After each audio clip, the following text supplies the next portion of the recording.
The game starts in Bastogne, Belgium, 26 December 1944. Scott Riley is serving under Sergeant Moody during the Battle of Bulge. While patrolling the forest, Riley and his squad get attacked by Germans. They use a jeep to run away from the heavy fire. They inform Sergeant Moody that an enemy offensive is coming. Due to being surrounded and outnumbered, they manage to defend their positions. After that, squad is sent on a night mission to disable enemy artillery batteries and secure the main crossroads. With help of two other squads, they take Jerry's by surprise and after a heavy fight manage to secure their positions. After that, Riley and his squad is sent to secure the town of Foy by tanking the road, bridge and allowing Allies forces to access Noville. Riley also is a part of the Noville assault. Sergeant Moody's squad is responsible for securing the right part of the city. Because of the bad weather, aircrafts weren't able to make any recognition of the enemy positions, so infantry had to just go from house to house and secure the whole place. At one point, Riley and a few other soldiers get stuck in a basement while the house is under tank fire, so they need to use a charge to blow up one of the walls.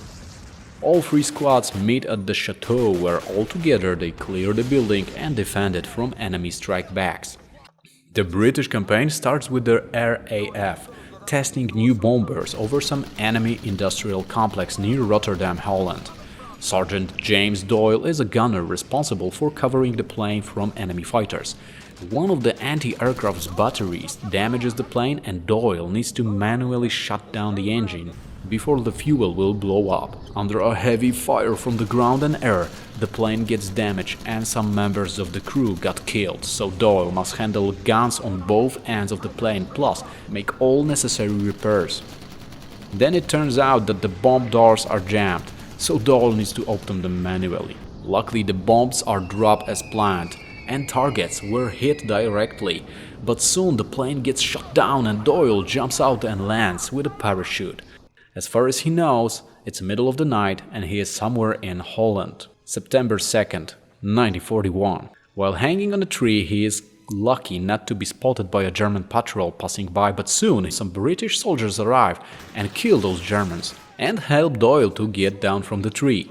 Turns out it's Major Ingram, who came with the rescue after they were informed by Dutch resistance that a British plane was shut down. They reach a train tunnel encountering some enemies on their way. On the other side of the tunnel, the squad takes control of the key train bridge and Doyle is ordered to place chargers underneath it. Ingram waits for the train to come and then he blows up the bridge along with the German transport and the team escapes with a stolen truck. After that, Doyle is officially attached to Major Ingram's squad. They are assigned to a mission in Sicily. Since Allied forces plan an invasion on the island, SAS needs to destroy a coastal defense. First, they secure the dock houses and take down the guards in the bunker. Then ride a truck up to the hill to reach the lighthouse, but it breaks on the way, so they need to reach the hill by foot and deal with the Germans protecting the cannons. Then they plant charges and destroy the lighthouse building, making a lot of noise and alarming the enemy, but actually that's what they wanted to do. They wanted to create a distraction. So now the main base is almost empty and the guns are not well protected. They found and sabotage the radio communicators, secure a huge underground garage and of course blow up the guns. After that they divide into smaller groups and steal some German motorbikes to escape under a heavy enemy fire. Nazis chased the British soldiers through a small Sicilian town and on one point they got them cornered by a tank, so Doyle and Ingram crushed their motorbike. Now they must try to make a way through the buildings and squares. They go down the hill and reach a coastline. Ingram takes the motorboat, but Germans still continue the pursuit, so Doyle must cover the escape by operating a cannon. But they manage to get away and destroy the German boats, so now they can admire those cannons blowing up from a distance. Time for the Soviet part. Events took place after the Battle of Stalingrad and Soviets are preparing for the German final desperate attack. The Battle of Kursk is a key moment for Russians who plan to stop German armory forces. Private Petrenko gets dropped to the battlefield. His unit is responsible for defending the Soviet trenches from German infantry. Then they are sent to destroy 3 German tanks and prevent the enemy from flanking the Red Army by taking over a nearby village.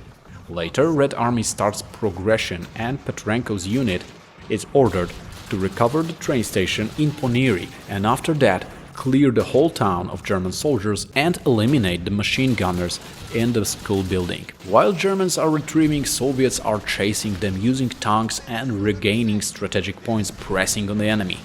But Nazi tanks prepared an ambush, so Soviets need to battle them and eliminate all, proceeding to the town Prochovka, where another tank battle takes place. Few weeks later, Petrenko is sent to Kharkov, where a Soviet offensive is fighting to take back the city from Nazis.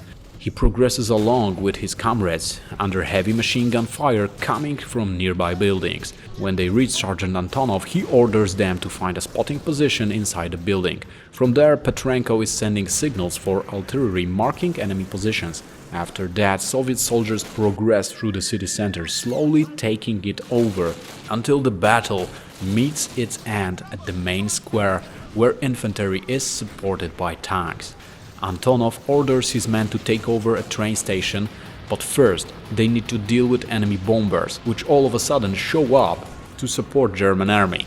Private Petrenko shoots down those planes with anti-aircraft, then his unit secures the train station and a train with reinforcement arrives, pushing the enemy out of the city, and we see a Red Army officer waving a Soviet flag and celebrating the victory.